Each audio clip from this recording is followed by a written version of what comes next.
I do love that intro. Yeah, it's quite catchy, isn't it? It really is, yeah.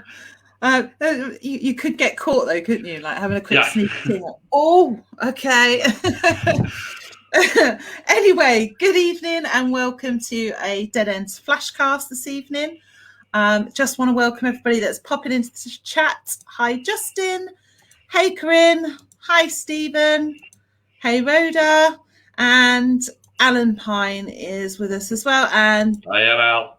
Justin Fantham. Brilliant. Fantastic. And hello to everybody else who's starting to pop on this evening. Okay, so this evening we wanted to come together and have a little bit of a chat for roughly 20 minutes to half an hour around these subscription rewards that we're hearing so much about. So from guessing, me and CJ don't subscribe to anybody. So we've kind of looked into this, but in all fairness, a lot of it seems to, I don't know whether you'd agree, CJ, a lot of it seems to be verbal promises rather than written promises. So so what we're looking at predominantly is our lovely paranormal community, our lovely customers and people who just follow the paranormal in general, who subscribe to channels. And obviously what seems to have happened is there's been some talk of rewards within that subscription that people are stating that they aren't actually getting.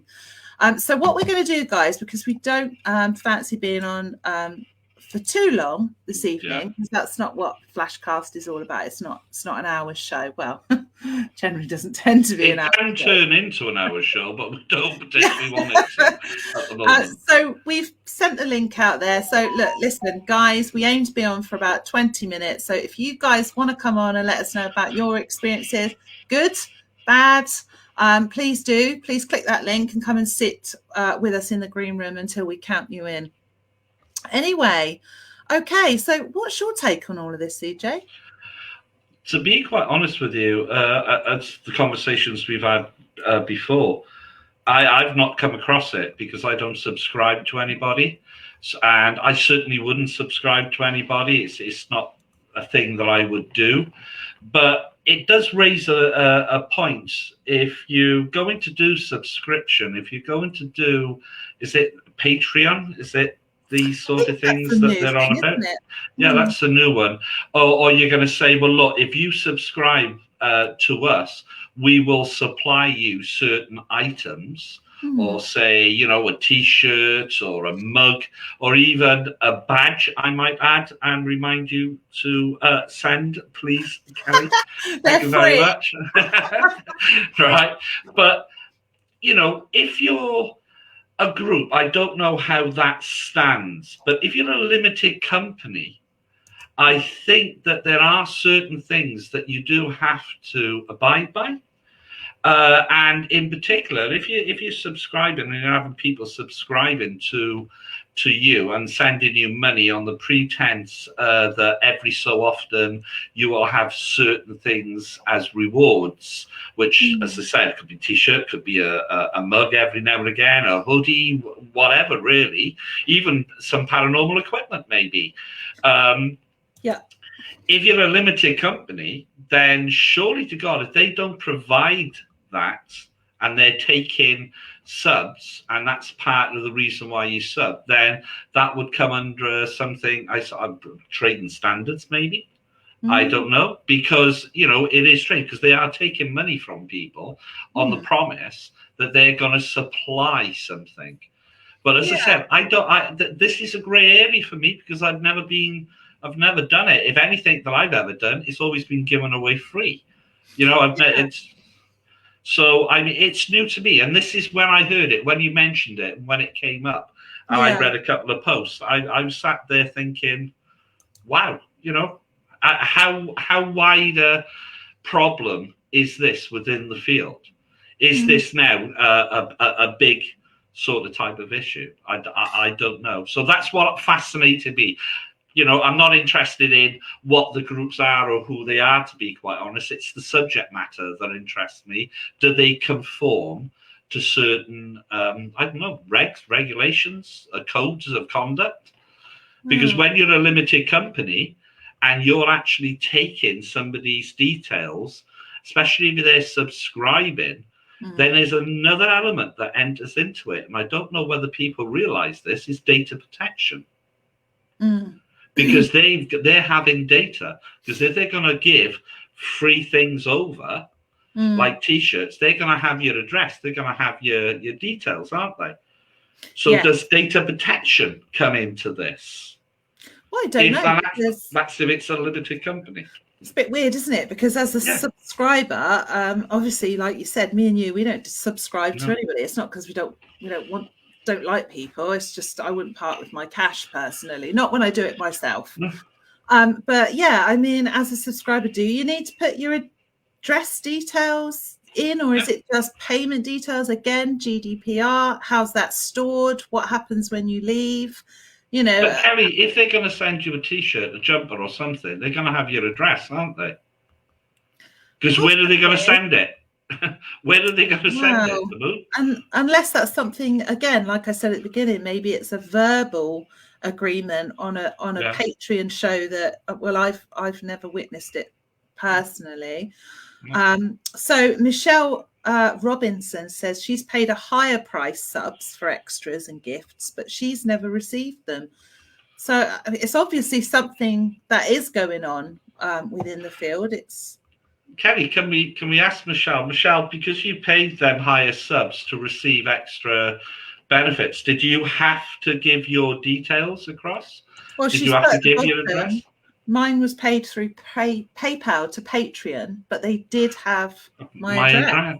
Well, if that's the case, then that's data protection comes into that as well. So you could, because I've heard that some people that have challenged it have actually been removed or they've been ignored. Yes. And in that case, you could do what is called a SAR request, a subject access request to that if it's a company, and you can write to them and you can ask them what information they hold on you. They've got, I think off the top of my head, it's 14 days to respond, and they have to respond to you, because if they don't, they are breaking the law and they face a severe penalty, which I think is a hefty fine. So, you know, if you are removed, you can ask and you can put requests in to say, what information do you hold on me? Well, then you can track them through that and see if you can get your money back through that way. I presume. I don't and know. Also, a lot of people, I think, are doing this through PayPal. So I would suggest, if you guys have obviously questioned where these gifts are and you find yourself banned or blocked, I would contact PayPal personally, and I would put in a dispute that you want your money back. Sorry, Kelly, I've just been corrected because Corinne does know about this. It's 40 days to respond, not 14. Sorry. Just want to make sure that's clear. Yeah, no, I would say definitely if you've done it through PayPal, I would contact PayPal. Because, again, I don't know the terms and conditions for what you sign up to and whether it states in there, but what would be considered worthy of banning you just because you asked? I think that's a little below the belt, to be quite honest. Anyway, Leslie McFarlane, she's subscribed to JS. She received a T-shirt a year later and was meant to get gifts every 3 months, but she's still waiting, as are loads of people. Well, I'm really sorry to hear about that, my darling. Like I said, I mean, have you tried contacting them? Maybe it's a delay because of COVID. Yeah. We don't know. That's something you've got to take into consideration, because Absolutely. COVID has had an effect on quite an awful lot, hasn't it, really, to be honest? Absolutely. Beverly Turney says Patreon is supposed to give you more access that subscribers don't get, such as more videos, and it's total crap, really. that's a little bit. I love Beverly. Yeah. She's shit. I love her. It's interesting, though, isn't it? I mean, you're a subscriber and then you've got Patreons. Are they the same thing? I don't know. I haven't got a blooming clue. I mean, is this a new thing that's going on within the field? I don't know. I've only seen it. I've seen people say, "Well, we're going to do a live here, but if you want to watch the rest of the video, you've got to go on Patreon." So I presume that's where you get paid subscribers from, where they get their majority of money input. To be quite honest with you, that's how I see it. Might have to sign up just to see how it works. Oh, I can see Liz. Liz, did you want to come on and chat about something? Thumbs up, yeah? Okay, so we're going to bring Liz in. So 3, 2, 1. Hey. Hiya. Oh, is that what, Liz? Yes. Hiya, yeah. Sorry, I know quite a lot about data protection, GDPR, because I'm chair of my local branch for the RSPCA. So we've had to adhere to all the GDPR conditions. And every time you take anybody's address, you're entering into an agreement with them and the Information Commissioner, who has the legal standing to prosecute the company. So if you are a limited company, you have to, by law, conform with data protection standards, which is covered by GDPR now. And you have to submit those reports annually as to what your rules are. So how long you keep the information. You also have to agree to keep that information accurate, up to date, and safe. So you have to tell the Information Commissioner how you're keeping that information. So if you just stick it on your computer that isn't password protected, you can be prosecuted. Right. Ah, see. So it just so I didn't realise that you were part of that, Liz. Yeah. But that's interesting to know. So even if you do something through and get the address through PayPal, it's not PayPal that you're entering into the agreement with. It's the company that is taking your details from PayPal. But how would that apply if it wasn't a company, if it was, say, a normal group that was doing it? Does the same principle apply, or is there a different set of rules governing non-companies, if you know what I mean?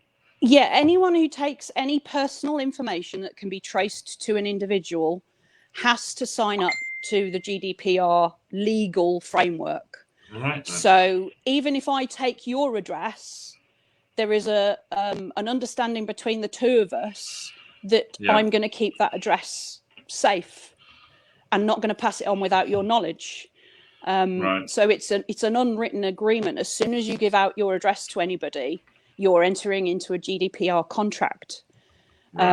So you can still be prosecuted as a private individual, even if you're not a limited company. So then, to find out if somebody, what I said about a subject access request, they've got, as Corinne stated, they've got a 40-day period to come back to you to say, this is what information we hold on you. So if they come back and they say, well, we've got your address, we've got that, then, that's where you get the data protection come into it as well. The subject access request is actually a formal request that goes through the Information Commission office. Commissioner, yeah. And they then get in touch with the company on your behalf. Right. So you don't write to the company itself then? No. Right, because I was under the impression you would write to the company and they would have to respond, but it's the data commissioner that actually does that on your behalf. Hence why you have to put a £10, is it £10 postal order or something? Right. And then that's done through the legal framework of GDPR. So if you've paid subscription to somebody and given out your name, your address, your date of birth, your email address, anything like that, you are governed by the GDPR rules, and the Information Commissioner can come down on you hard. And I think the first offence fine is £10,000 or 1% of your turnover, whichever is the greatest. That's interesting. I guess when you're using the SARS then, you can ask for anything that has your name attached to it. So whether they've been, would it work if you feel like maybe they've had a conversation about you elsewhere? Would that work too? They'd have to give you everything where your name has been used. Yes. I thought anything so. that's traceable back to you as a person. Yeah. So your name might be Kelly Ellis might not be a particularly unique name, so it might not actually be traceable back to you. So your name by itself isn't traceable, but your name and your credit card details or your PayPal account details then immediately makes it identifiable to a person. Right. So if you haven't received basically you're signing a contract when you pay for subs. Yes.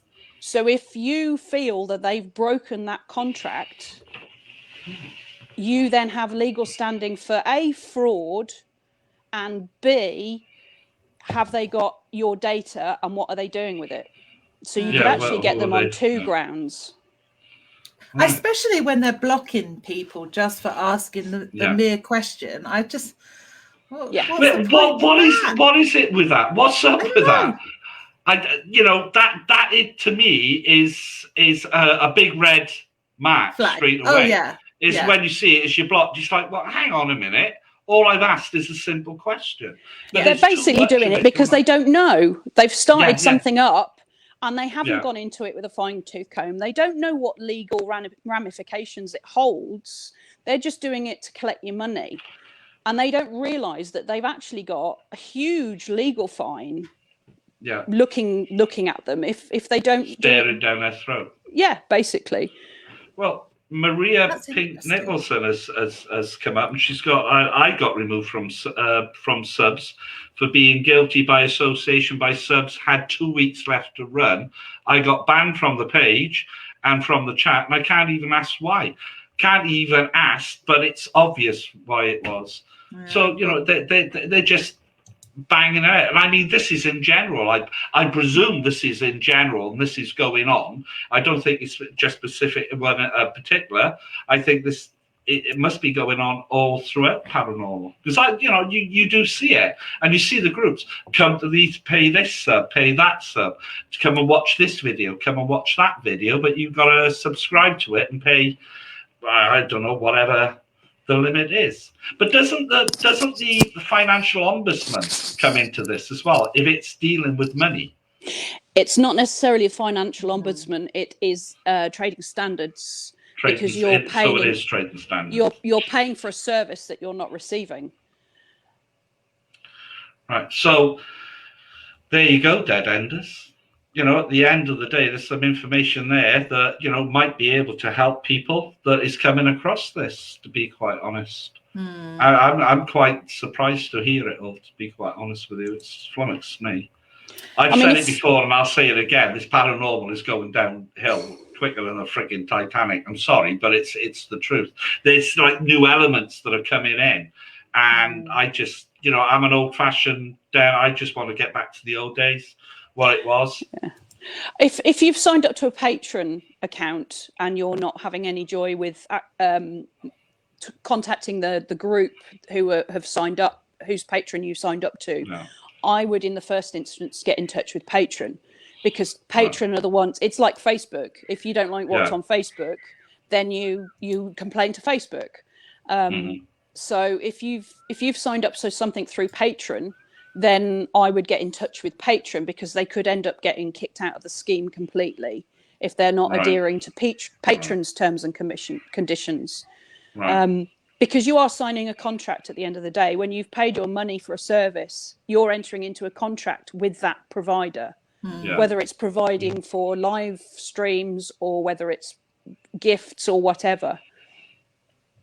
So Michael Rayo, though, Liz, sorry, he says, you don't contact ICO for access requests. You contact the company first, followed by ICO if they don't comply. So is that right? You do the company? You can go to the company direct, but what I've found in the past when I used to work for a Metropolitan Police organisation, you're best off actually copying the ICO in at the same time, so that they are aware that you have sent an initial request for information. They do have a limited time, but if you haven't CC'd in the ICO then will give an additional length of time, because from the point of view of the ICO clock starts from the point that they get involved as well. Right. So I would recommend, if you are getting blocked and banned and you can't get in touch with the company in the first instance, I would go straight to the ICO and explain, this is what's happened. You've got no other way of contacting the company. And then the ICO will take it up on your behalf.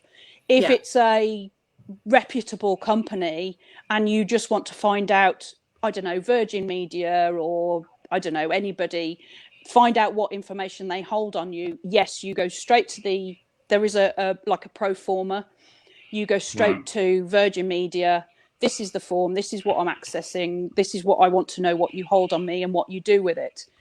If Virgin Media then don't reply to you within the 40 days, you can go to the ICO and the ICO will take it up on a legal standing.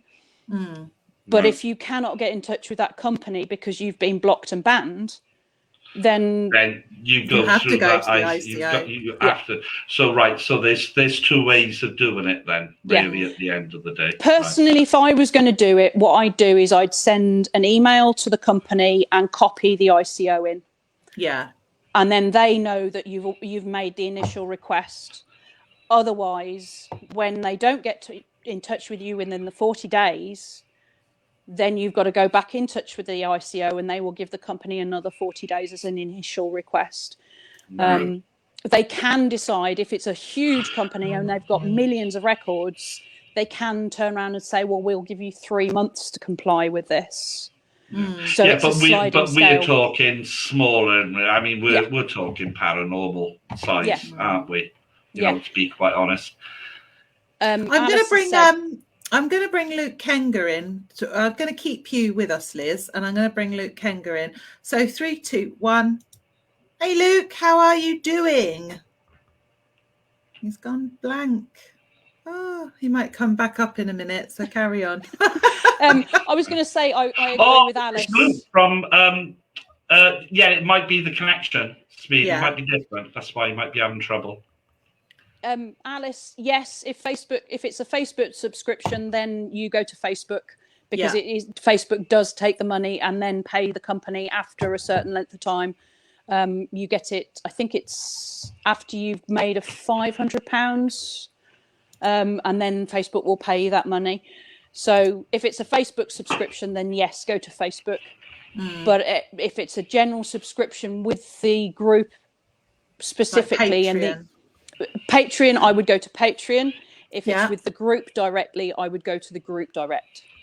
Right. I think most of them though run subs through Facebook, don't they? Or Patreon. I don't think I've come across any groups that do it by themselves. There are a few. Oh, there are. I wouldn't even know how to set it up, to be quite honest. It's totally new for me. It's why I like Dead Ends, because we do everything for free. We don't even charge for anything. That's why I tell you, we are. This is like having a second job. The amount of messages we get, and you know, Liz, it's crazy, absolutely crazy. But we love it. But at the end of the day, you know, there is a call for it, and it's like where we've it's been put out on Dead Ends. We're looking for maybe a solicitor that could come on at some time and give 30 minutes just to give some advice to people. You know, this is what Dead Ends is really for. But I mean, to be quite honest with you, we don't charge for anything. Maybe we should. I don't know. No. I need an holiday, Hawaii. But we'll do what G4, do what Google Box Simon said. We'll make £100 a month and we'll go on holiday. Yeah, we can go on holiday. But I love you being honest. But haven't you got to enable these things on your, you know, in your group, you know, like with stars and all this sort of. Well, that's all done through Facebook. But you've got to enable it, haven't you? Because I've noticed we have it. We have Facebook send us messages. You know, I'm sick of it, and it's like, no, you just We just want to be free. Yeah, just leave us alone. But Facebook take a cut, don't they? So they're running it as a business as well. So what I would say is, when you sign up to these things, you need to be aware of the terms and conditions of that contract, because if the terms and conditions of that contract says, if we don't give you anything, you've got no comeback. If that's in the terms and conditions that you've agreed to, then you've got nothing to go to. Sorry, I'm looking at. I've seen something flash up where somebody mentioned about pay-per-view. Is that another different thing? Yeah. What is it? What about the pay-per-view events people pay for? The payment details will have to be held by the team, I suppose. Yeah, Carol Harding just posted that up. Is that something new now as well? What's happening? Pay-per-view isn't new. It depends if it's done through Facebook, because you can do pay-per-view through Facebook. Yeah. Right. And if it's done through Facebook, it's Facebook that hold all your details. Right. Anybody signed up to Facebook, if you think about the amount of information Facebook holds on everybody who's on Facebook, it's phenomenal, which is why the Cambridgeshire Analytics stuff was such a huge thing, because we've all got all our preferences, all our clicks through adverts, all our clicks from Facebook through to other apps. That's all held by Facebook, which is why we get direct advertisements now, because you click on something on Facebook, an ad on Facebook, and Facebook know you've clicked on it, so they'll send you another load of ads connected to that one. So you're absolutely Karen makes a really good point. What if they aren't registered with ICO? Then they're in big trouble. Basically, they only if they're a limited company, though. Yes. I think if your turnover is over a certain amount, you have to register with the ICO and provide them with who in your company is your data protection officer. So that would relate then to these big paranormal groups that's got loads of subscribers. And anybody who does... that's interesting. Anybody who does multiple events, they're going to be holding email addresses and payment details of everybody who signs up to go on one of their paid ghost hunts. So if their turnover is over a certain amount, they're going to have to be prepared for somebody to send an access request through to them and say, what do you hold on me? How long do you hold it for? How do you keep it secure? And how do you make sure that it's up to date and accurate? Corinne put up a post earlier on in the chat, and she's quite right. To be quite honest with you, I don't think some of these groups really know the ramifications about what is entailed. She's quite right in saying that there is ramifications there. There is things you've got to look into before you do stuff like this. They just pour straight in. But is that the fault of Facebook because it makes it easy for people to do that? No, I don't think it is. I think if you're setting a company up, I think you ought to be prepared for all the legal ramifications of having that company. And then if you're employing people as well, you ought to be looking at paying a pension and their national insurance. So it's not just as simple as going, okay, I'm setting up a company and I'm going to run ghost hunting events every weekend. It's not that simple. There are so many strands of being an employer, holding personal details, not just insurance, but insurance for their employees. What happens going to and from events? Are they covered there? Is the equipment covered? Then you get into all the information commissioner stuff with the GDPR and things. People should be doing that research before they set up a company. Is there anybody in the chat room that want to come on and join, or maybe tell us about an experience they've had as such? If you do, the link is in the chat. Feel free. Kelly's monitoring. But be quick. But be quick, please be quick, because I am absolutely shattered after the weekend that I've had. And I went back to work today, so I am fucking knackered. It was my birthday on Friday, so I was celebrating the weekend. Yes, I've seen the photos. There's a story behind that. I'll go into that another time. Yeah. Yeah, Right, Corinne says you Liz go. is right. It is turnover dependent for the ICO. Yeah. So yeah. From my point of view, when I run a charity, there's the charity commission that get involved as well. So there's another strand to that. So you've got to be aware of everything. But yeah, I think it's down to the companies and not doing their research. They could still be sued. Ignorance isn't a defense. No, yeah, no, exactly. Ignorance isn't a defense, to be quite honest with you. But I'm just thinking about this longer, because obviously this is a flashcast. It may be something, Kelly, that me and you need to have a chat about, of doing a longer show on this at some point, about the do's and the don'ts about doing things like this. Yeah, I think if Liz is happy to join us on that as well, she's obviously a very technical lady. Yeah. And maybe we could get somebody like, you know, a legal representative to come on that could perhaps take some questions and then give the dead enders some sort of clarity beforehand. I think that was why we put that post out about wondering whether there was a solicitor around, because as we know, solicitors generally tend to give 30 minutes free advice anyway. So, and you know, what solicitor doesn't want a few more customers? So I just thought it'd be quite nice actually to have somebody knowledgeable. If you can put up Karen's Philpot, the one above it, which says I have paperwork coming out my ears with media agreements, GDPR policies, terms and conditions, health and safety. It is an easy business to run, but keep within the law. Yeah, exactly. Totally, 100% there.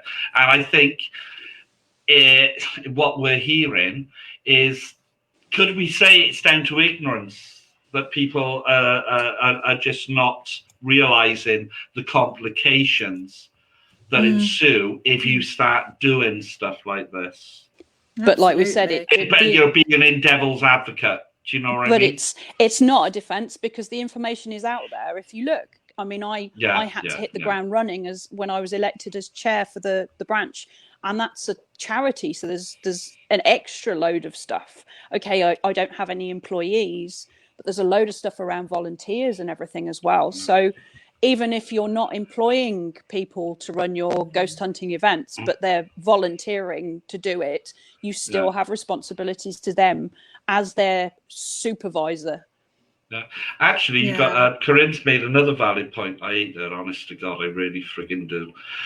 She's come up and she said, yeah, it's like we're brother and sister, so I can say that, right? She won't sue me. She'll just belt me. She's come up and she said, because I know Corinne does accountancy work. And obviously our friend Craig, he's big he owns the accountancy, so he's an accountant through and through. And she said, maybe we ought to ask Craig to come on. That could be a really good idea, because he would know all about the financial side of things. Yeah, you know, Craig and he's very would be a great match. That would be a dynamic duo. Yeah. Just don't wear the cape, Liz. Just don't wear the cape. And then Can I wear my underpants Shell on the outside? Yeah. Maybe I can get a hold of Craig, or Corinne can get a hold of Craig, and we'll see if we can get Craig to come on a future show with Liz, and then just do it about the financial side of things, because it'll give some clarity, and that's what it's about, giving clarity. Absolutely. Well, food for thought there, Liz. Thanks ever so much for coming on, my darling. Okay. Yeah. I'll let you go. Now get back in the room. Yeah, sort them out. Oh, bless. Well, it's been quite interesting, actually. That blew me away. I didn't know Liz knew. I knew there were certain things that she is well in. I was quite surprised, taken back by that. Our Liz is a very dark horse. She's so interesting. Talk to her sometime. She will knock your socks off with the amount she's done. I'll pin her down in November. Don't worry about it. Well, no, that don't sound right, does it? I'll see her in November. I'm sure there's some GDPR around pinning people down. Yeah, probably, yeah. It's probably involves an anchor for jail cell for the like. So yeah. But I guess, guys, until we kind of we come up with some more sort of answers for you around, I don't know what you could do to get your money back. Just try PayPal if that's how you paid. Yeah. I know some people have had some success in the chat room, but they didn't get all of it back. But then I guess you're only getting back what time you've got left with your patron or your subscription. There's got to be a time limit on that, isn't there? Yeah, and people that have come to us to let us know about things that gifts they haven't received. I mean, yes, we've had a few screenshots which will remain anonymous because that's what we've been asked, which clearly show gifts being offered that were never received. But again, like we said earlier, maybe it's a COVID thing and that's why you haven't received it. We just don't know, and I doubt, to be fair, we would ever get an answer anyway. And to be quite honest with you, I think, as much as we love our dead enders to bits, and I mean, you're fantastic what you come out. I mean, the show's not been that long running, and yet, it's you guys that make it. Yeah. We would want to take on everything that comes our way if we could, but we physically can't. And what we can't do is physically fight individual cases on behalf. We have had a lot of requests. I've had a few that come through, and it's heartbreaking for us to say that, we've got to talk about things in general. And if there's a collective about it, then we can perhaps take action.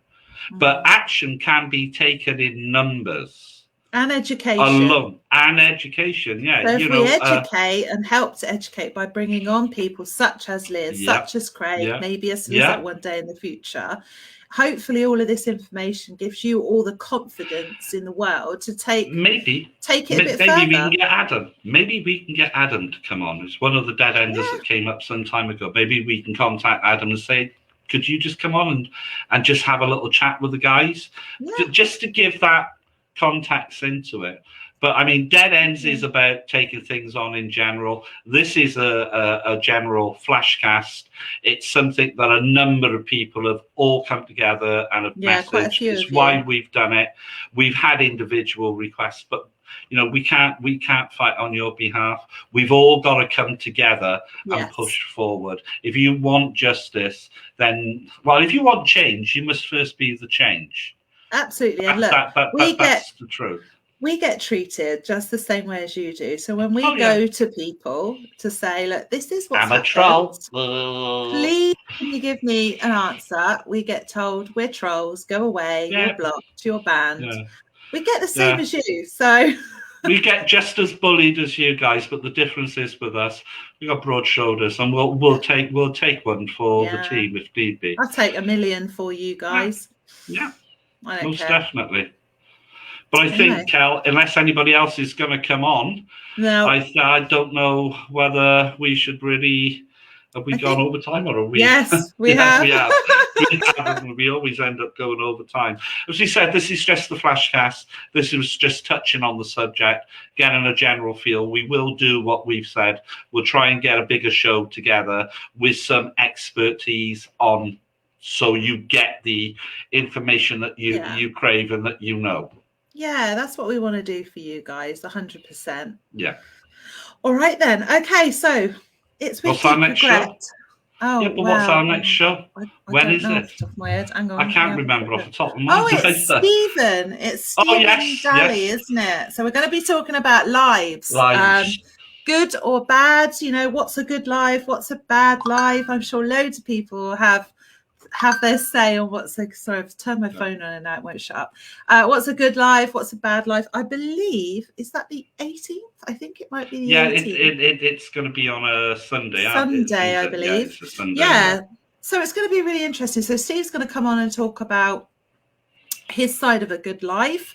And we'll be asking Steve questions like, so what do you think a bad life is? We'll open it up. You guys throw yourselves on board. We know that I've got to be honest, I've got a lot of views on lives. I mean, the way that they're being done and stuff. So it's going to be an interesting show. There are a lot of people's opinions, absolutely. And everybody's right to have an opinion and a view. Oh, God. But it'd be great to have Steve on, because I like Steve. Yeah, he gets a lot of female attention, bless him. Well, he's not on here tonight, so I'll have to wind him up and send him a message. Yeah, kick his backside. Right then. Okay. Well, thanks, guys. Thank you ever so much for popping on and listening to us drone on for a little while. I hope you got something out of this today. We know we have. We never heard of it before, you guys. Some of you guys, anyway, started sending us messages. So keep that coming. We will do everything that we possibly can for you guys by doing what we're doing now. Anyway, it's goodbye from me. And it's goodbye from her. Goodbye, guys. See you later. Bye.